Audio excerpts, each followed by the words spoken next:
আসসালামু আলাইকুম। আপনার এই মুহূর্তে স্ক্রিনে যে কাজটা দেখতেছেন এটি হাওয়াই সিরিজের একটি ফোন। ফোনটি মূলত কাস্টমারের ভাষ্যমতে এটা চার্জে দেওয়ার পরে এইটা ফায়ার হয় এবং এভাবে লেয়ার ফায়ার হয়ে যাওয়ার পরে পুরো এটা শর্ট হয়ে যায়, যেটা আপনি ভিডিওর শুরুতেই দেখলেন।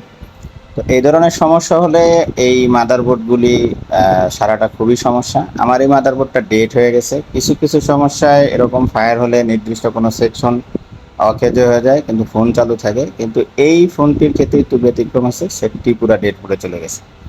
তো এই ধরনের সমস্যা হলে অধিকাংশ সময়ই দেখা যায় ফোনগুলি ঠিক হয় না। যদি এটা যেহেতু মাদারবোর্ডে কয়েকটা লেয়ার থাকে, 5-7টা লেয়ার স্তর থাকে, যদি সব লেয়ার ধরেই পুড়ে যায় তাহলে ওই ফোনটা রিপেয়ার করা খুবই টাফ হয়ে যায়, হয় না বললেই চলে। কিন্তু যদি ফার্স্ট লেয়ার যেটা দেখা যাবে সেকেন্ড লেয়ারের ভিতরে ফায়ার হয় তাহলে এই সংক্রান্ত ফোনগুলি অনেকটাই ঠিক হয়ে যায়, যেটা এই ফোনে আমরা কাজ করতেছিলাম। অনেক সময় হয় কি যে এটা নেগেটিভ পজিটিভ লেয়ার শর্টিং হয়ে এই ধরনের ফায়ার হওয়ার সম্ভাবনা থাকে। যদিও এটার ভিতরে বলছিল কাস্টমার যে পানি পড়ছিল, এই কারণে সমস্যা হয়েছে। এই কারণে আমরা এটা মাদারবোর্ড স্ক্র্যাচ করে আমরা সম্ভাব্য যতটুকু বোঝা গেছে যে লাইন আছে ওগুলি আমরা জাম্পার করে দিই পজিটিভ লাইন মিটারে মেপে। জাম্পার করার পরে যেটা হয় যে আমাদের সেটটি রান হয়, বাট সেটে আরও কিছু প্রবলেম থাকে যেটা আপনার ভিডিওর লাস্টে দেখতে পারবেন।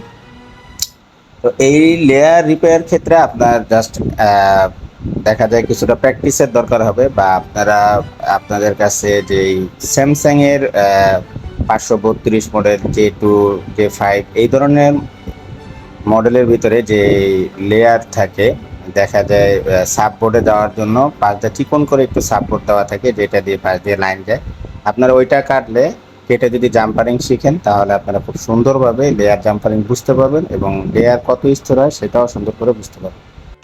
পরবর্তীতে আমরা সেটটি রান করি এবং দেখি ডিসপ্লেটি ব্লু আসতেছে। তো ব্লু কী কারণে আসতেছে এটা যদি দেখতে হয় অবশ্যই আপনারা আমাদের চ্যানেলটিকে সাবস্ক্রাইব করবেন বা ফলো করে দিতে পারেন নেক্সট ভিডিও দেখার জন্য।